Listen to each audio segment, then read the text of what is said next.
Hello, Lally students. Welcome back to my channel. Hi, this is Shifa. If you're new to my channel, please make sure to subscribe my channel for more similar videos and continue.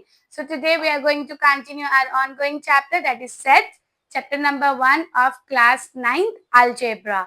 So आज हम लोग ज़्यादा time waste नहीं करेंगे कि आज है lecture number 6. Already 5 videos uploaded है चैनल पे. सो अगर आपने नहीं देखा है तो फटाफट से जाके पहले वो देख लीजिए and then come back to this video. So today we are going to start with an operation on set. So students, today we are going to start with operation on set. Operation on set क्या है? अब जैसे ही आपको पता है previous lectures जो हमने किए हैं, 5 जो भी लेक्चर्स हमारे हुए हैं उसमें आपको पता है अलग अलग सेट होते हैं, लिखने का तरीका होता है. और लास्ट जो हमने किया था वो यूनिवर्सल सेट और ये सब किया था, वेन डायग्राम समझा था, करेक्ट. तो वो सब लिखने में आपको नंबर्स इंक्लूड हुए थे और वो नंबर्स के लिए कुछ ऑपरेशंस करना ये चैप्टर के लिए जरूरी है. वही ऑपरेशंस आज हम देखेंगे. ठीक है. पहला जो है वो इंटरसेक्शन ऑफ टू सेट्स है. यहाँ पे नाम देखते ही आपको ऐसा लग रहा है ना टू सेट्स के रिगार्डिंग बात हो रही है. ठीक है. अब इसको आप डेफिनेशन से समझो. The set of all common elements given in two sets, example set A and set C, ठीक है, is called intersection of set A and set C, denoted by there is a and sign and C. अब ये क्या बोल रहा है, दो set दिए हुए हैं. ठीक है. दो सेट में, एक सेट में कुछ एलिमेंट्स होंगे, दूसरे सेट में कुछ एलिमेंट्स होंगे, करेक्ट. ठीक है. अब दोनों सेट में से जो कॉमन एलिमेंट्स होंगे वो क्या है, इंटरसेक्शन ऑफ सेट, दोनों सेट का इंटरसेक्शन. ठीक है. इतना समझा आपको. उसका डिनोट कैसे करते हैं, या तो आप इसको कह सकते हो n, या तो आप इसको उल्टा u भी कह सकते हो. ठीक है. जो आपको सही लगे, बट ये साइन ऐसी यूज होती है इसकी. Now see with an example, आपको समझ में आएगा कि कैसे वो जो आपको डेफिनेशन बोला हुआ है वो कैसे यहाँ पे प्रेजेंट किया हुआ है विथ एग्जाम्पल. ठीक है. a इक्वल्स टू एक पर्टिकुलर सेट दिया हुआ है और दूसरा एक पर्टिकुलर सेट दिया हुआ है. दो सेट दिए हुए हैं, एक सेट a है एंड दूसरा सेट c है. ठीक है. सेट a में कुछ एलिमेंट्स प्रेजेंट है, सेट c में कुछ एलिमेंट प्रेजेंट है, करेक्ट. तो सेट a के जो एलिमेंट्स आप देखोगे तो कुछ नंबर्स प्रेजेंट है 1 3 5 7 9, और सेट सी में कुछ एलिमेंट्स दिए हुए हैं 2 3 5 6 8. इस पे भी नंबर है, उस पे भी नंबर है. अब आपको क्या देखना है कि कॉमन नंबर देखना है, तभी आपका इंटरसेक्शन बनेगा ना. तो आपको कॉमन नंबर देखना है. कॉमन नंबर क्या है, 3 and 5, 3 and 5, राइट, करेक्ट. तो आप लिख दो 3 and 5 हमारा कॉमन नंबर है. ठीक है. अब आपको इसी चीज को, ये जो आपने लिख लिया intersection of set 2, that is set A and set C, उसको हमको वेन डायग्राम में प्रेजेंट करना है. तो हम कैसे प्रेजेंट करेंगे, अब तक हमने देखा है कि वेन डायग्राम को हम कैसे प्रेजेंट करते हैं. अब हमको इसमें सिर्फ इतना करना है कि कोई भी दो ये लेने हैं, शेप्स लेने. ठीक है. उसको मर्ज करके कॉमन बताना है. डोंट बी गेट पैनिक, मैं बताती हूँ आपको, कंफ्यूज नहीं होना है. मैं जैसे समझा रही हूँ उसको कॉन्सेंट्रेटली देखना है और वीडियो को पूरा देखना है, आपको बहुत अच्छे से समझ में आएगा. ठीक है. इतना आपको समझ में आएगा, आई होप सो. अब आपका जो है ना वेन डायग्राम कैसे करते हैं वो देखिए.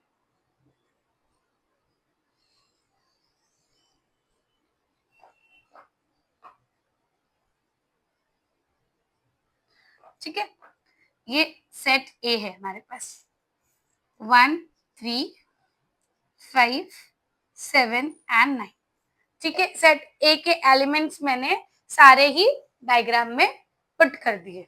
ठीक है. अब मैं सेट सी बनाऊंगी. क्या बनाऊंगी, सेट सी बनाऊंगी, बट मुझे उसको शो करना है कि कुछ कॉमन एलिमेंट्स दोनों में प्रेजेंट है. ठीक है. तो मैंने क्या किया, एक शेप को दूसरे शेप के साथ मर्ज किया और कॉमन एरिया बताया. ठीक है.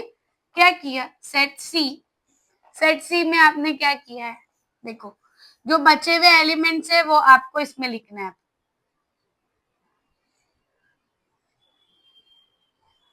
जो बचे हुए एलिमेंट्स है आपको कहाँ लिखना है, क्योंकि 3 and 5 कॉमन हमने बता दिया है. ठीक है. अब कितने एलिमेंट्स हमारे पास बचे, 2 6 8, लिख दो 2 6 and 8.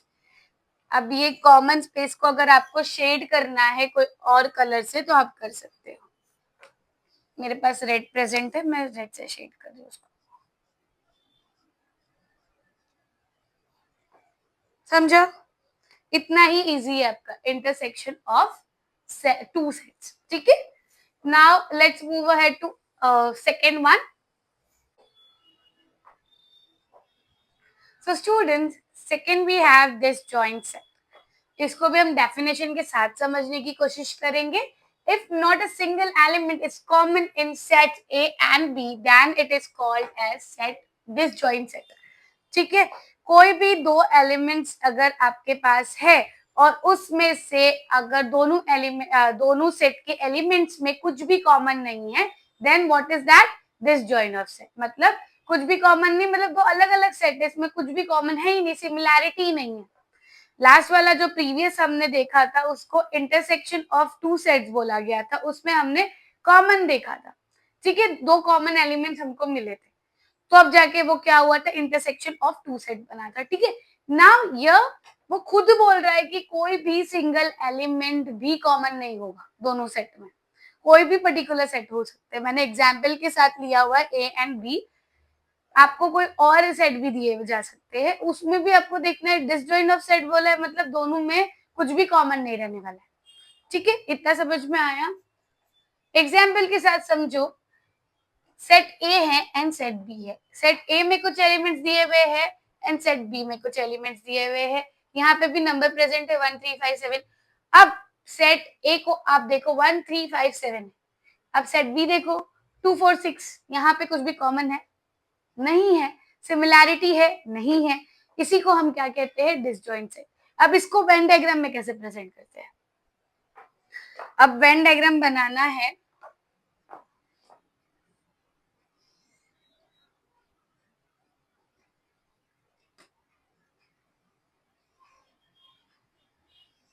मैं रेक्टेंगल ले रही हूँ, आप कोई भी शेप ले सकते हो। ठीक है, ए 1 3 5 एंड 7। ठीक है, ये सेट ए है। दूसरा एक सेट बनेगा,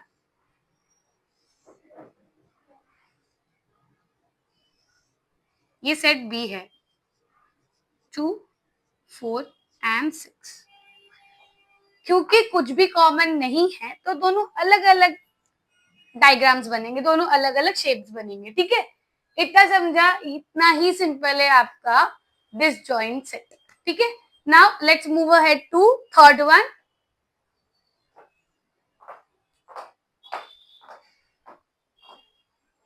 सो now students we have third, union of two set. इसको डेफिनेशन के साथ समझो। The set of all elements of set A and B is called the union of two sets. The set of all elements of set A and B is called the union of two sets.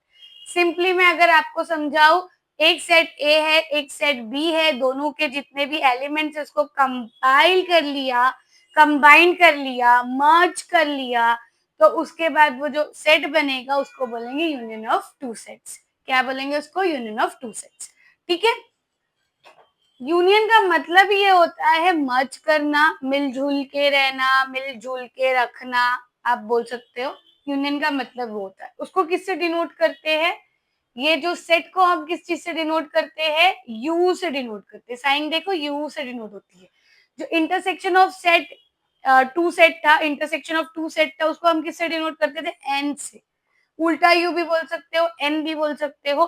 Confusion होता है बच्चों को, बहुत common है क्योंकि sign में थोड़ा सा डिफरेंस है, लेकिन आपको कंफ्यूज नहीं होना है, आपको अच्छे से वीडियो देखना है तो आपका जो कंफ्यूजन है वो भी दूर हो जाएगा। ठीक है, इंटरसेक्शन ऑफ टू सेट की जो साइन थी वो उल्टा एन, आप एन बोल सकते हो, उल्टा यू बोल सकते हो। जो यूनियन ऑफ साइन है, यूनियन ऑफ टू सेट है, उसकी साइन क्या है? यू है। ठीक है, दोनों साइन में कंफ्यूज नहीं होना, इसलिए मैंने यहाँ पे लिखा है। अब इसी को हम एग्जाम्पल्स के साथ समझेंगे। एग्जाम्पल जो हमारे पास दिया हुआ है, दो सेट दिए हुए हैं, दो सेट में एक सेट है हमारे पास सेट ए है और दूसरा सेट जो है वो सेट बी है। अब इसमें कुछ एलिमेंट्स प्रेजेंट है, इसमें कुछ एलिमेंट्स प्रेजेंट है 1 3 5 7। 2468।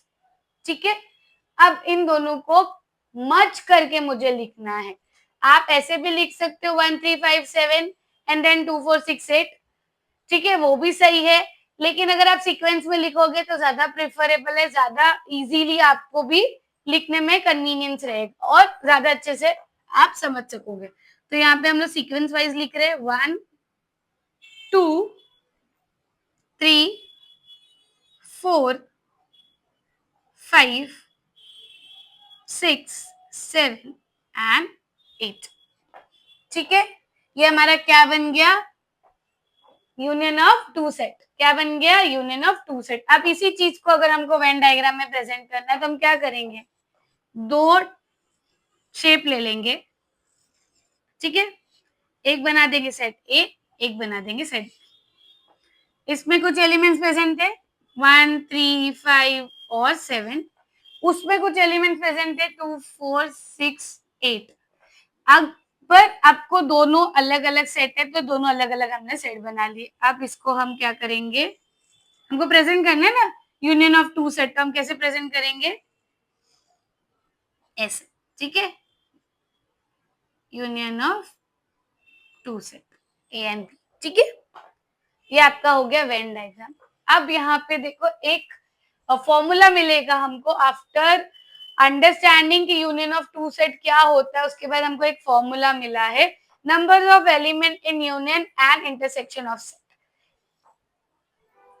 यहाँ पे एक फॉर्मूला है, क्या फॉर्मूला दिया हुआ है वो देखो, ये इंपॉर्टेंट फॉर्मूला है। क्यों, क्योंकि ये फॉर्मूले पे बहुत सारी चीजें आगे आपको प्रैक्टिस सेट नंबर 1.4 में देखने के लिए मिलेगी। सो यहाँ पे क्या, number of A union B equals to number of A मतलब set A plus number of B मतलब set B minus number of A intersection B. अब इसमें कोई भी नंबर हो सकता है, कोई भी एलिमेंट्स हो सकता है। ठीक है, सेट ए में सेट बी में कोई भी एलिमेंट्स हो सकता है, यहाँ पे कोई भी एलिमेंट्स हो सकते हैं और यहाँ पे भी कोई भी एलिमेंट्स हो सकते हैं। आपको ये मैंने इसलिए बोला है कि आप इस चीज को दिमाग में रख लो क्योंकि ये आगे आपको काम आने सॉरी ये आगे आपको काम आने वाला है formula. Let's move ahead to practice set number 1.4। So students देखो प्रैक्टिस सेट नंबर 1.4 में डायरेक्ट क्वेश्चन आपको क्वेश्चन नंबर 1 में दिया हुआ है। हम अब प्रैक्टिस सेट नंबर 1.4 कर रहे हैं जैसे मैंने कहा था। नाउ सी, डायरेक्ट क्वेश्चन दिया हुआ है, कुछ वैल्यूज दी हुई है। आपको फॉर्मूला याद होगा प्रीवियसली हमने जो पढ़ा अभी थोड़ी देर पहले। ठीक है, वही फॉर्मूला इसमें पुट करके हमको इसकी वैल्यू निकालनी है। किसकी वैल्यू निकालनी है, बी की वैल्यू निकालनी है। ए की वैल्यू दी हुई है, ए यू की भी वैल्यू दी हुई है मतलब यूनियन की भी वैल्यू दी हुई है और इंटरसेक्शन की भी वैल्यू दी हुई है। ठीक है, दोनों सेट की हमको क्या वैल्यू निकालनी है, बी की वैल्यू निकालनी है। तो कुछ नहीं करना है इसमें, हमको पहले लिख लो क्या क्या दिया हुआ है।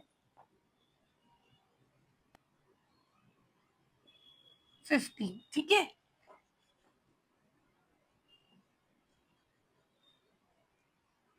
$29, करेक्ट। देन सॉरी 7 और हमको पूछा गया है बी। फॉर्मूला डालू,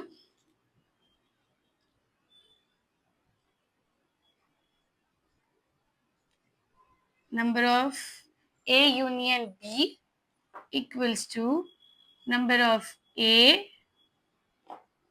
plus number of B minus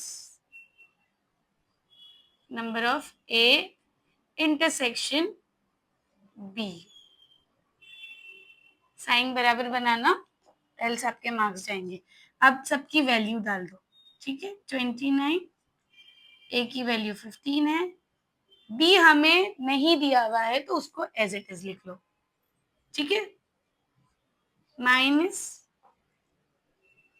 15 sorry क्या है इसकी वैल्यू 7। देखो मैं ही कंफ्यूज हो रही हूँ, आप भी कंफ्यूज हो सकते हो, बस आपको प्रॉपर देखना है एंड देन सॉल्व इट। मुझे बताओ प्लस एंड माइनस माइनस हो जाएगा, ठीक है, तो 15 माइनस 7 8, यहाँ पे एज इट इज 29 और प्लस की साइन डाल के आप एज इट इज बी लिख लो। अब मुझे बताओ, मैं 8 को यहाँ पे डाल के माइनस कर सकती हूँ तो वैल्यू आ जाएगी इजीली, राइट। यहाँ पे प्लस है 8, यहाँ जाएगा तो माइनस हो जाएगा, तो 29 minus 8 equals to n number of B, 21 equals to number of B. ठीक है, मिल गई हमको नंबर ऑफ बी की वैल्यू। इसको आप सीधा करके भी लिख सकते हो, देयरफॉर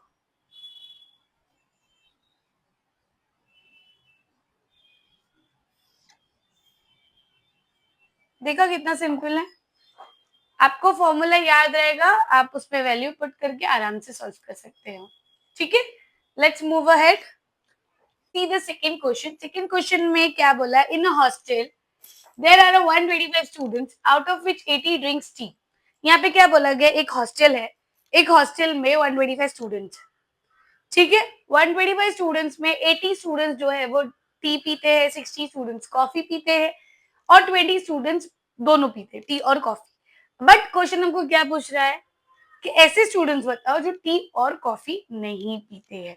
ठीक है, बहुत ही अच्छे से कंसंट्रेशन के साथ क्वेश्चन पढ़ना, क्या बोला गया है, कैसे सॉल्व करना है, आपको उसी के बाद समझ में आने वाला है। ठीक है, तो क्वेश्चन आपको बहुत अच्छे से पढ़ना है। ठीक है, बट ज्यादा वेस्ट टाइम नहीं करना अपना। पेपर के टाइम पे भी फटाफट रीड करो, समझो। आप प्रैक्टिस करते रहोगे तो आपको इस चीज की आदत रहेगी। ठीक है, तो आपके लिए practice is must. Now see the solution. Let, हम यू ले रहे, यूनियन क्यों ले रहे हैं, नंबर ऑफ यू ले रहे हैं मतलब यूनियन मतलब टोटल बड़ा नंबर, सबसे बड़ा नंबर 125 है हमारे पास। ठीक है, सबसे बड़ा सेट होता है ना union set, remember previous lectures में हमने पढ़ा है। Let you B the students, total students. ठीक है, टोटल की बात हो रही है, total students, total students in in a hostel. ठीक है, लेट, यहाँ पे टी के रिगार्डिंग बात हो रही तो मैं टी ले रही हूँ। Let T be the students who drinks tea. ठीक है, लेट, कॉफी रिगार्डिंग बात हो रही है तो हम सी ले लेंगे। C be the students who drinks coffee. अब इन सब की वैल्यू देखो, वैल्यू लिखो। Number of U is 125, number of t equals to 80 and number of c equals to 60। और क्या बोला गया है, and 20 drink tea and coffee. यहाँ पे एंड यूज किया गया है। एक छोटी सी ट्रिक समझाती हूँ, जब भी आपको क्वेश्चन में एंड आएगा तो आपको इंटरसेक्शन का साइन यूज करना है। क्या करना है, इंटरसेक्शन का साइन यूज करना है। और आया तो आपको यूनियन का साइन यूज करना है, यू यूज करना है। यहाँ पे आपको एन यूज करना है जब ए एन डी एंड आएगा। मैं यहाँ लिख रही हूँ, देखो, जब ए एन डी एंड आएगा तो आपको क्या यूज करना है, एंड का साइन। और आया तो यू का, समझा।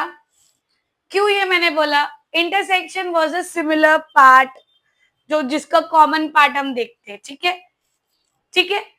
और जो और क्यों यूज कर रहे हैं हम यू के लिए, क्योंकि और क्या है, यूनियन क्या है हमारे लिए, यूनियन क्या है, इट्स अ बिग सेट, बड़ा वाला सेट जिसमें सब कुछ आता है।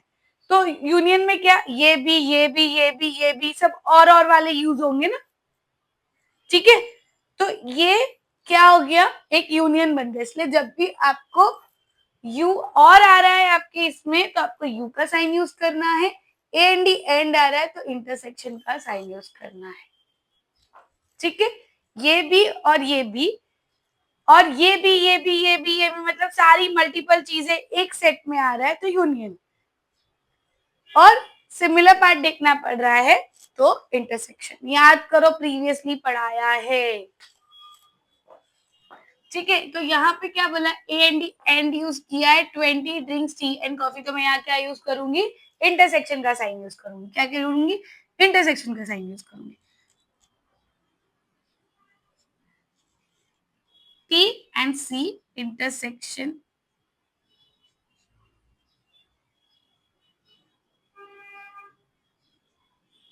इंटरसेक्शन में हम कॉमन, सिमिलर, ठीक है, सिमिलर पार्ट देखते हैं। अभी यहाँ पे क्या बोला गया था, 80 स्टूडेंट्स टी पी रहे हैं, 60 स्टूडेंट कॉफी पी रहे, बट ऐसे भी है जो टी एंड कॉफी पी रहे। ठीक है,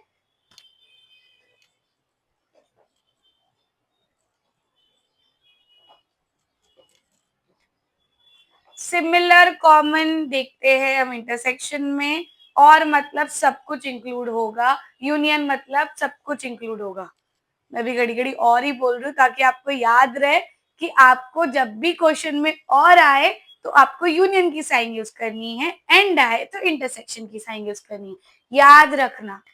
ठीक है, तो अभी हमको वैल्यूज मिल गई है। अब मुझे एक चीज बताओ, जो फॉर्मूला हमने प्रीवियस क्वेश्चन के लिए यूज किया था और जो हमने इंट्रोडक्शन के टाइम पे जब ये लेक्चर स्टार्ट हुआ था, वो लेक्चर के टाइम पे जब हमने एक फॉर्मूला याद किया था, वो फॉर्मूला मैं यहाँ लगा सकती हूँ। हाँ, मैं लगा सकती हूँ। तो क्या करेंगे हम लोग, वो फॉर्मूला यूज करेंगे। ठीक है, क्योंकि हमारे पास ऑलरेडी वैल्यूज दी हुई है।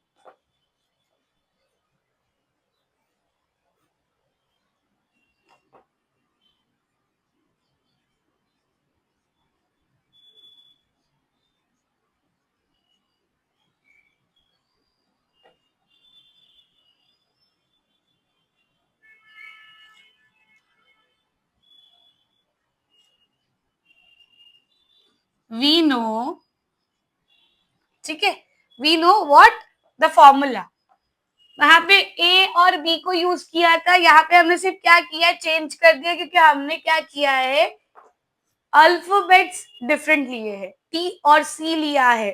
ठीक है, वहां पे ए और बी था, इसलिए वो फॉर्मूला ए और बी के रिगार्डिंग आपको याद कराया गया था। लेकिन अभी आप यहाँ पे क्या है, टी और सी है, तो वो याद रखना। ठीक है, वैल्यू डाल दो। मुझे टी यूनियन सी नहीं पता है, मुझे क्या पता है, टी पता है, सी पता है, and intersection of T and C पता है। तो ये एज इट इज लिख लो, इनकी वैल्यू डाल दो। टी की वैल्यू क्या है हमारे पास, 80 प्लस 60 माइनस 20, ये एज इट इज लिख लो। 80 प्लस 60 कितना होता है, 140 माइनस 20, 120। ठीक है, ये आ गई हमारी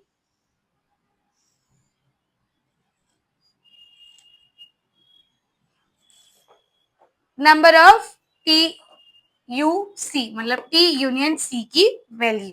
अब क्या देखना है हमको, टी और यूनियन सी की वैल्यू पता चल गई। अब हमको क्या करना है, हमको ऐसे ऐसे स्टूडेंट्स ढूंढने हैं जो दोनों नहीं पीते, तो वो तो अभी तक हमने ढूंढा ही नहीं है, तो अभी हम क्या करेंगे, वो ढूंढेंगे। ठीक है, just a second.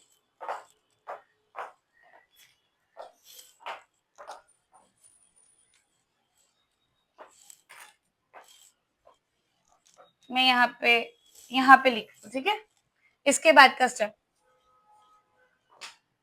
therefore students who don't, या डू नॉट भी आप लिख सकते हो, डोंट भी लिख सकते हो, don't drink, actually do not ही लिखते, चलो, डू नॉट ड्रिंक टी और कॉफी। अब क्या करना है आपको, ऐसे स्टूडेंट्स ढूंढने जो ड्रिंक नहीं करते टी और कॉफी को। लेकिन आप कैसे ढूंढोगे उसको? जो आपके टोटल नंबर ऑफ स्टूडेंट्स है उससे किसको माइनस कर दोगे? आपका जो यूनियन का वैल्यू आया है, ठीक है। क्या करोगे? टोटल नंबर ऑफ स्टूडेंट्स को किससे माइनस कर दोगे? यूनियन के नंबर, यूनियन की वैल्यू से, ठीक है।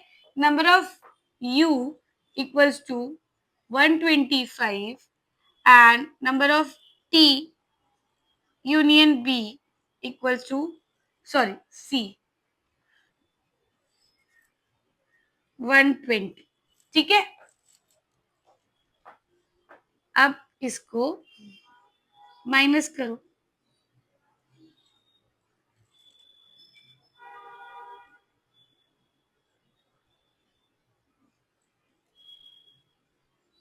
One 125 minus 120 equals to 5। आ गया आपका आंसर। आप यहाँ लिख सकते हो, therefore 5 students whom do not drink tea or coffee। Understood? इतना ही सिंपल है। जैसे फर्स्ट क्वेश्चन किया वैसे ही सेकंड क्वेश्चन किया। फॉर्मूलेज याद करके रखो।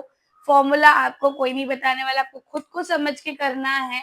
आपको याद रखना है कि ये इसका फॉर्मूला है। जब आपको सामने वैल्यूज अवेलेबल है तो आपको फॉर्मूला पुट करके आंसर निकालना है। ये आपको जब आप प्रैक्टिस करोगे तब समझेगा, ठीक है। इसके लिए आपके लिए मैं बार बार यही कह रही हूँ कि आपको प्रैक्टिस करना इट्स वेरी इंपॉर्टेंट। तो कंटिन्यू प्रैक्टिस करो, ठीक है, ताकि पेपर के टाइम पे आप कंफ्यूज नहीं हो, ना ही आप डर जाओ। बहुत से बच्चे कंफ्यूज हो जाते हैं, डर जाते हैं कि अब क्या करें, को समझ में नहीं आ रहा। वो क्यों होता है? क्योंकि वो ढंग से या ठीक से प्रैक्टिस नहीं करते। तो प्रैक्टिस करो।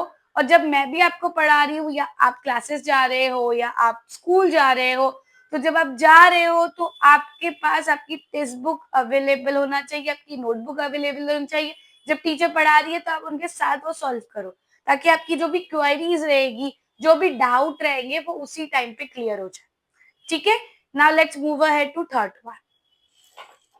क्वेश्चन नंबर 3 में क्या बोला गया? In a competitive exam 50 students passed in English, 60 students passed in mathematics, 40 students pass both the subject, ठीक है। None of them failed in both the subject. Find the number of student who pass at least in one of the subject. कहीं ना कहीं ये आपको बहुत हद तक सिमिलर मिलेगा, ठीक है। तो ये मैं आपको होमवर्क दे रही हूँ, ये आप खुद सॉल्व करोगे। इन केस एनी डाउट और एनी क्वेरी तो आप कमेंट सेक्शन में कमेंट कर सकते हो। Let's move ahead to question number 4। इसमें आपको समझना है कि 50 स्टूडेंट्स इंग्लिश में पास हुए हैं, 60 स्टूडेंट्स मैथमेटिक्स में पास हुए, 40 स्टूडेंट्स बोथ द सब्जेक्ट में पास हुए, ठीक है। कोई भी फेल नहीं हुआ है। लेकिन यहाँ पे आपको क्या फाइंड करना है? Find the number of student who pass at least in one subject, ठीक है। तो ये आप खुद सॉल्व करोगे। सो स्टूडेंट्स, क्वेश्चन नंबर 4 और क्वेश्चन नंबर 3 मैंने आपको दोनों होमवर्क दिए हैं। क्वेश्चन नंबर 3 मैंने आपको एक्सप्लेन भी किया लिख के, बट क्वेश्चन नंबर 4 मैंने लिखा नहीं है। सिमिलर ही है, जैसे मैंने आपको सॉल्व करवाया है वैसे ही आपको सॉल्व करना है। जैसे मैंने समझाया उसी स्टेप्स को फॉलो कर करके दोनों सम सॉल्व करने। इनकेस अगर आपको कोई डाउट है, क्वेरी है, तो आप कमेंट सेक्शन में लिख सकते हो। If it is possible I will provide the notes, ठीक है। हमारा टेलीग्राम चैनल भी है, जल्दी उस पे सारे नोट्स अपलोड होने चालू हो जाएंगे, ठीक है। So now let's move ahead to question number 5। Observe the given Venn diagram and write the following set. Sorry, observe the given Venn diagram and write the following set. यहाँ पे क्या एक डायग्राम दिया हुआ है, उसको ही ऑब्जर्व करके वेन डायग्राम को हमको ये दिए हुए सेट्स को लिखना है। तो अभी आप जो जो मैं करवा रही हूँ वैसे ही उस चीज को फॉलो करो, ठीक है। पहले हमारे पास क्या है? सेट ए हमारे पास क्या दिया हुआ है? X Y Z M N N, सारे एलिमेंट्स आपको लिखने हैं। देख, सिमिलर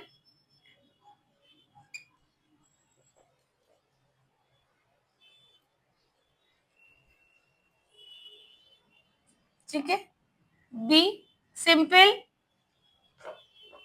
फिर हमको क्या पूछा है, सेकेंड हमारे पास क्या है, ए पहले पूछा, ए के हमने एलिमेंट्स लिख दिए, सेट बना दिया। अब बी पूछ रहा है, बी के एलिमेंट्स लिखो, ठीक है, पी क्यू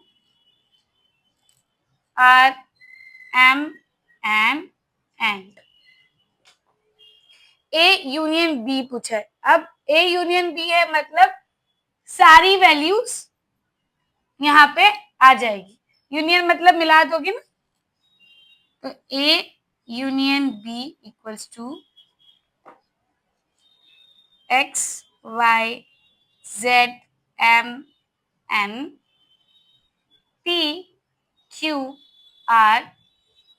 अब आप पूछोगे यहाँ पे भी एम एन है, यहाँ पे भी एम एन है, तो आपने दो एम एन एन क्यों नहीं लिखा? तो एम एन एन कॉमन थे, उसको डबल लिखने की जरूरत नहीं है, इसलिए मैंने उसको डबल से नहीं लिखा। ठीक है, तो ये ए यूनियन बी भी बन गया। Now what we have, U set, मतलब ये सारी वैल्यू जितनी भी प्रेजेंट है सब इधर आ जाएगी, जितनी भी प्रेजेंट है वो सब यहाँ आ जाएगी, इंक्लूडिंग एस एंड टी।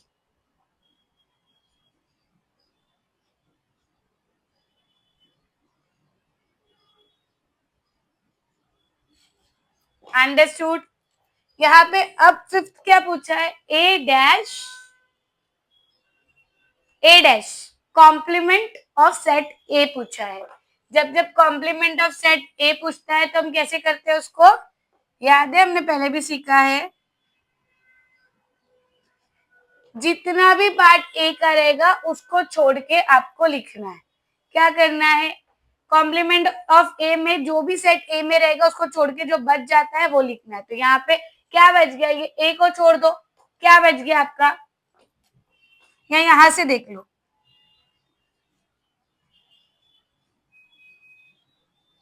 ठीक है।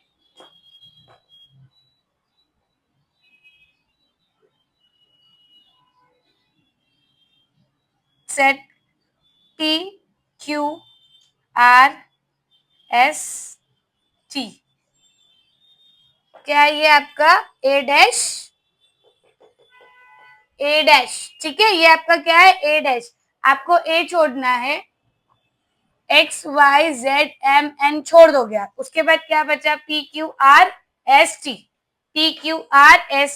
ठीक है। फिर आप देखोगे बी डैश पूछा है, सिक्स्थ आपको क्या पूछा है, बी डैश, सेम बी के पास छोड़ दो और आपको जितना भी बचा है वो लिखना है, एक्स वाई जेड एस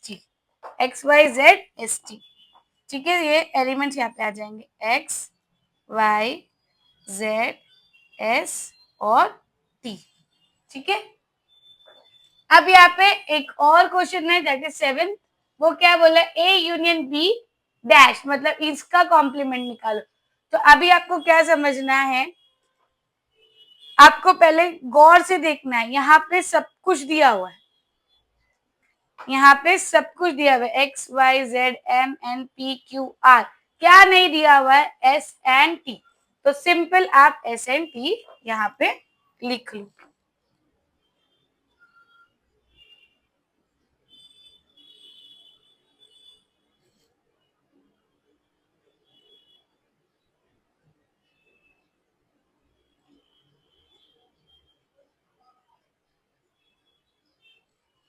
हो गया, नंबर्स डालने तो आप नंबर्स डाल सकते हो, मैंने नंबर्स नहीं डाले थे, मैं डाल देती हूँ, आपको भी समझ में इजीली आ जाएगा।